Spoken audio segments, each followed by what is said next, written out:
Well, all right. Good morning, everybody, or good evening, or good afternoon, whenever it is that you are listening to this episode. But it's morning for me, and welcome back to It's Lit with Mitch. I have been away for a while. In fact, it's been 19 months and 3 weeks since I dropped the last episode, which was a short episode, which actually ended because I was having some tech issues with a different computer. All right. Well, I'm having a little bit of a tech problem, so we're just going to call it a day there, and I will figure this out later. So we'll continue on chapter 19 of Deuteronomy next. Have a good day. Well, I never got back to it. From March 5th of last year, I got busy. I actually also kind of went through some kind of a personal thing, a personal failure, that really drove me into kind of a dark place for a good while, which I won't talk about now, but maybe it would have been helpful if I had kept going while I was going through that dark time. But I assure my readers the things that I have read up till now here in the Holy Bible, I assure you that it has all still been swirling around. The conversations have still been happening with people. And I have known for some time that I need to get back into doing this because I enjoy it. It's fun and it's a good cause for conversation with others. So we're back. We are back. I am back. What it do, baby? So, where I left off, I realized if someone had begun listening to this, after today, there would be no gap between the last video or the last, episode and this episode 36. Except if you're watching the video, boy, is the hair just a lot different right now. Been growing it out. Thankfully, I'm going to get it cut this weekend. Been growing it out specifically for a Halloween costume. I'm going to be Fraser Crane, which is very exciting. Okay, anyway, so where we left off is we were in Deuteronomy. We had just wrapped up chapter 18 of Deuteronomy. And if I recall correctly, and I listened to that episode to kind of re-review it, they're basically God is continuing to sort of lay out guidelines for a society, guidelines for a life. And being that somebody could just listen to the episode before us, I won't go into a full sort of review here. But I had to review so I could make sure I remembered where we are when we get in here. But basically, he's laying out how society for the Israelites ought to look in order for them to maintain into perpetuity this society he has created or given to the Israelites, which is oddly relevant today. Anyway, so we're just going to get started. No, I do want to say a few things here first before we get started. The first thing is, just to come back to this, I really should have kept doing this through last year. Even if I get busy, even if I can only do one episode a week, that's still one more a week than I have been doing. And I would be much further along now than I am, having made no progress. Now, there's something to be said for the ideas and the content to be, swirling around in your head for that time, but I should have kept going. And so I don't know how frequently I'm going to record these episodes. This is going to be a long, long time to go, but I am committed to working through this entire text and completing it in this manner. It's something I began. It's something that I feel I need to end as well, or come to completion. So that said, sometimes the episodes might be tiny. Sometimes they might be longer than others. and I'm just going to work through it. And I know you're, here along for the ride. And then to the people who have reached out, and there have been several of you over the the past 18 months, 19 months. Thank you for sharing, because that is meaningful. So now, chapter 19 of Deuteronomy, cities of refuge. When the Lord your God destroys the nations whose land he is giving you, you will take over their land and settle in their towns and homes. Then you must set apart 3 cities of refuge in the land the Lord your God is giving you. Survey the territory, and divide the land the Lord your God is giving you into 3 districts, with one of these cities in each district. Then anyone who has killed someone can flee to one of these cities for refuge, for safety. If someone kills another person unintentionally, without previous hostility, the slayer may flee to any of these cities to live in safety. For example, suppose someone goes into the forest with a neighbor to cut wood. And suppose one of them swings an axe to chop down a tree, and the axe head flies off the handle, killing the other person. In such cases, the slayer may flee to one of the cities of refuge to live in safety. If the distance to the nearest city of refuge is too far, an enraged avenger might be able to chase down and kill the person who caused the death.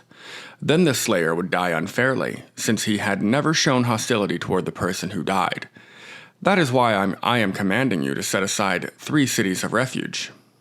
And if the Lord your God enlarges your territory, as he swore to your ancestors, and gives you all the land he promised them, you must designate 3 additional cities of refuge. He will give you this land if you are careful to obey all the commands I have given you, if you always love the Lord your God and walk in his ways. That way you will prevent the death of innocent people in the land the Lord your God is giving you as your special possession. You will not be held responsible for the death of innocent people. But suppose someone is hostile towards a neighbor and deliberately ambushes and murders him and then flees to one of the cities of refuge. In that case, the elders of the murderer's hometown must send agents to the city of refuge to bring him back and hand him over to the dead person's avenger to be put to death. Do not feel sorry for that murderer. Purge from Israel the guilt of murdering innocent people. Then all will go well with you. Oh. Wow. Purge from Israel the guilt of murdering innocent people. Then all will go well with you. Do not feel sorry for that murderer.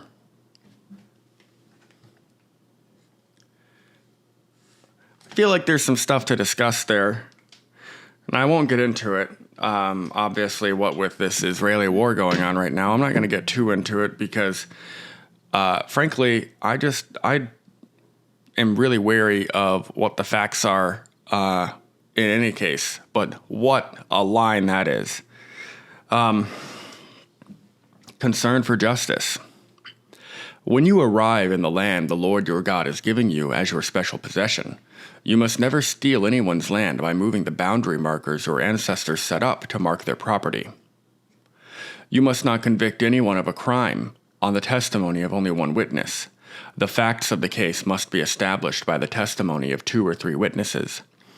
If a malicious witness comes forward and accuses someone of a crime, then both the accuser and accused must appear before the Lord by coming to the priests and judges in office at that time.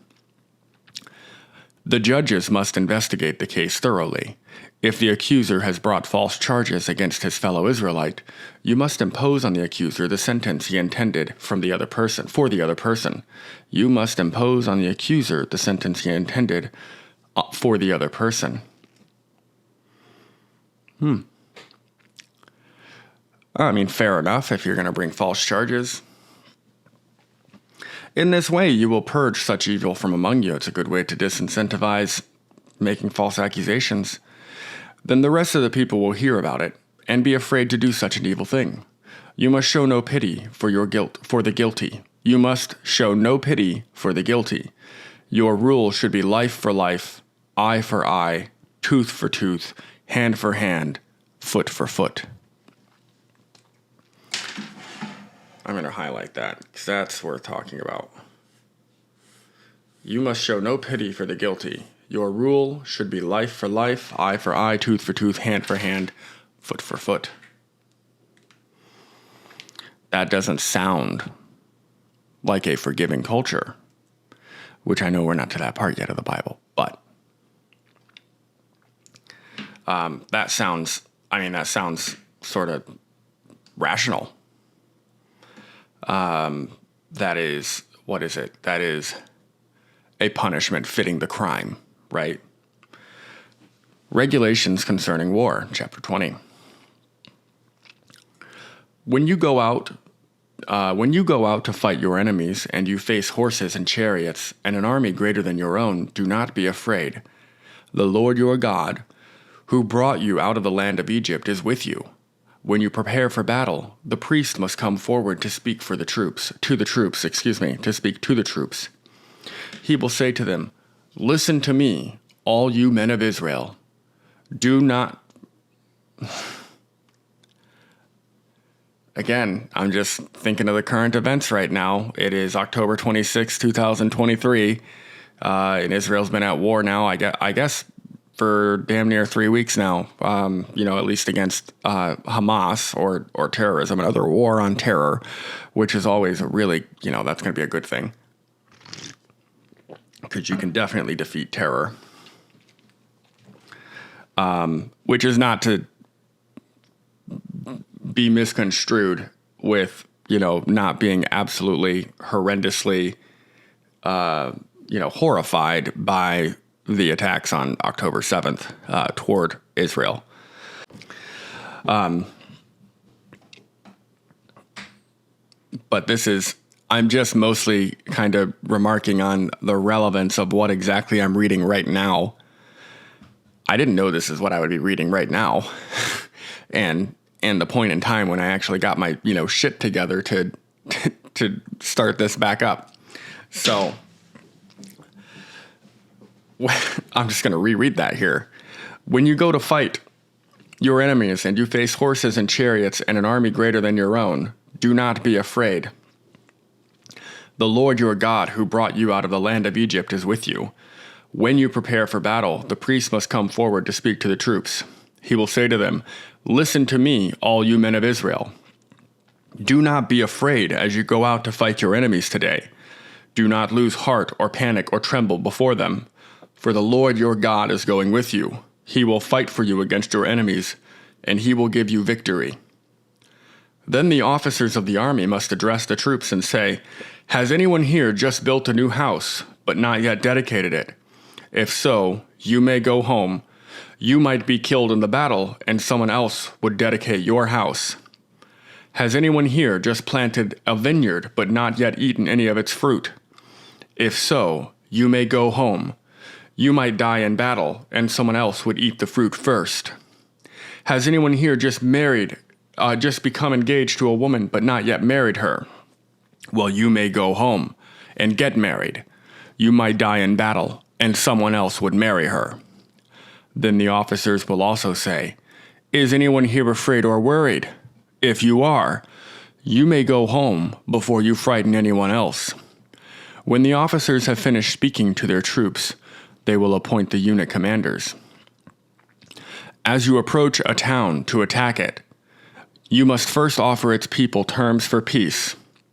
If they accept your terms and open the gates to you, then all the people inside will serve you in forced labor. But if they refuse to make peace and prepare to fight, you must attack the town. When the Lord your God hands the town over to you, use your swords to kill every man in the town. But you may keep for yourselves all the women, children, livestock, and other plunder. You may enjoy the plunder from your enemies that the Lord your God has given you. But these instructions apply only to distant towns, not to the towns of the nations in the land you will enter. In those towns that the Lord your God is giving you as a special possession, destroy every living thing. You must completely destroy the Hittites, Amorites, Canaanites, Perizzites, Hivites, and Jebusites, just as the Lord your God has commanded you. This will prevent the people of the land from teaching you to imitate their detestable customs in the worship of their gods, which would cause you to sin deeply against the Lord your God. When you are attacking a town and the war drags on, you must not cut down the trees with your axes. You may eat the fruit, but do not cut down the trees. Are the trees your enemies, that you should attack them? You may only cut down trees that you know are not valuable for food. Use them to make the equipment you need to attack the enemy town until it falls. Chapter 21. Cleansing for unsolved murder. Okay, well, hold on. Just hold on a second. This is a chapter on regulations concerning war, chapter 20 here in Deuteronomy. And I guess my question is,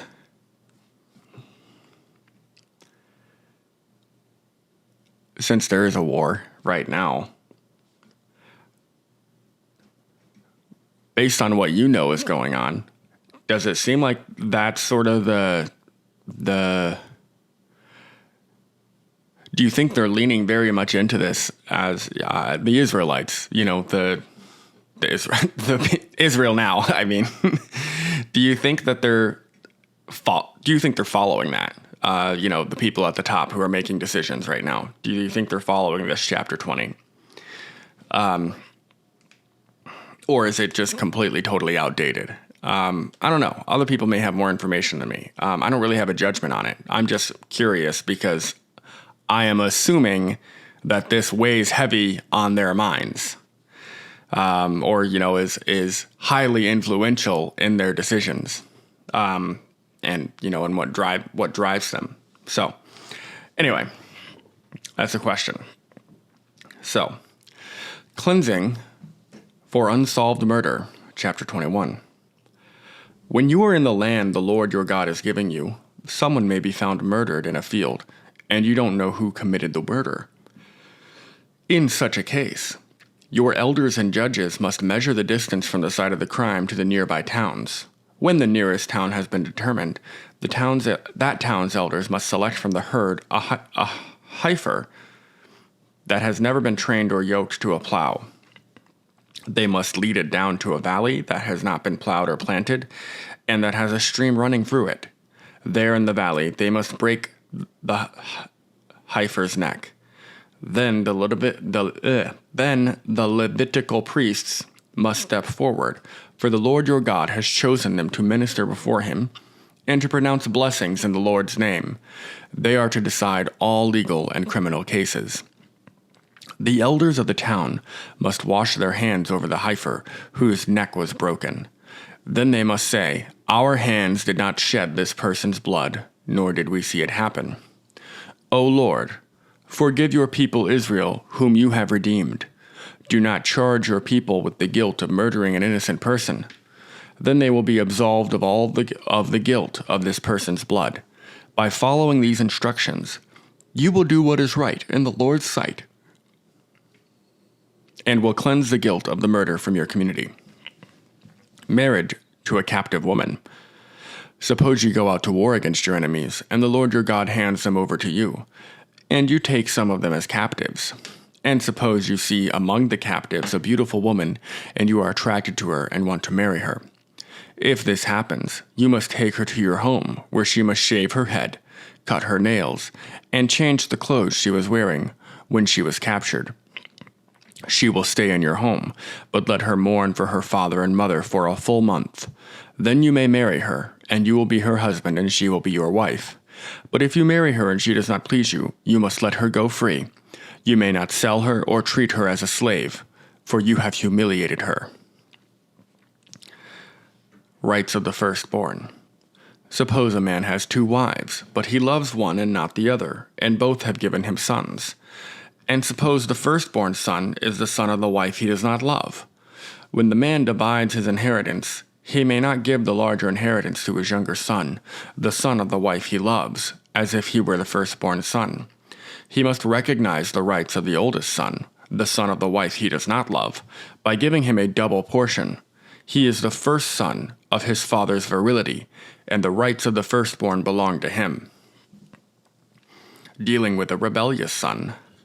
Suppose a man has a stubborn and rebellious son who will not obey his father or mother, even though they discipline him. In such a case, the father and mother must take the son to the elders as they hold court at the town gate. The parents must say to the elders, "This son of ours is stubborn and rebellious and refuses to obey. He is a glutton and a drunkard." Then all the men of his town must stone him to death. Oh boy. Oh boy. That escalated quickly.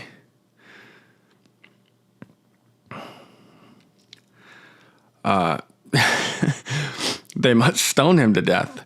In this way you will purge this evil from among you, and all Israel will hear about it and be afraid. Okay, so on that, like, how rebellious are we talking?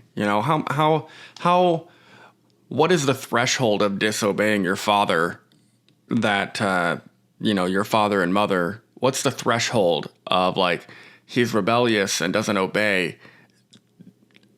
What line must you cross to then be stoned to death? Because, like, that's normal to be rebellious, right? Like, I mean, it's in here. So it's like, sons have been rebellious against fathers and mothers for eons, essentially since the dawn of man. So anyway, I don't know if we should just stone all of them. It's a thing that you grow out of, right? Okay. Various regulations. If someone has committed a crime worthy of death and is executed and hung on a tree, the body must not remain hanging from the tree overnight. You must bury the body that same day, for anyone who is hung is cursed in the sight of God. In this way, you will prevent the defilement of the land the Lord your God is giving you as your special possession. Okay. Let's see. We'll keep going. A little longer. Chapter 22. If you see your neighbor's ox or sheep or goat wandering away, don't ignore your responsibility. Take it back to its owner. If its owner does not live nearby or you don't know who the owner is, take it to your place and keep it until the owner comes looking for it. Then you must return it. Do the same if you find your neighbor's donkey, clothing, or anything else your neighbor loses. Don't ignore your responsibility. On that note, just 2 weeks ago, I was going for a walk through my neighborhood, and I found this adorable chocolate lab running around. He didn't have a collar, just running around. I could tell he wasn't a stray because he was playful, and he would come up to me. If I called him, he would come up to me, but he was kind of skittish, but he would run with me if I played. So I played/ran with him all the way to my yard and got him inside my fence. And then I posted in my Facebook group for the community that I found someone's dog with some pictures. And then the neighbor came looking for him. So I did not ignore my responsibility that day. Although I did contemplate for a moment that I might now have a chocolate lab dog, a little puppy. Well, he was like 1 or 2, so he was grown, but still. Did not ignore my responsibility, thank you. A woman must not put on men's clothing, and a man must not wear women's clothing. Well, cancel this book. Man, I think we're all done here.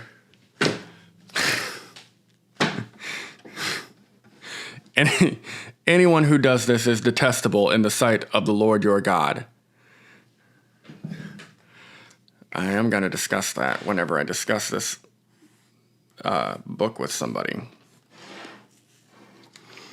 If you happen to find a bird's nest in a tree or on the ground, and there are young ones or eggs in it with the mother sitting in the nest, do not take the mother with the young. You may take the young, but let the mother go, so that you may prosper and enjoy a long life. When you build a new house, you must build a railing around the edge of its flat roof. That way you will not be considered guilty of murder if someone falls from the roof. Fair enough. You must not plant any other crop between the rows of your vineyard. If you do, you are forbidden to use either the grapes from the vineyard or the other crop. You must not plow with an ox and donkey harnessed together. I'm sure that there are people who exist who could give me very long lectures on each one of these various regulations they're naming, and I would be interested to hear them. You must not wear clothing made of wool and linen woven together.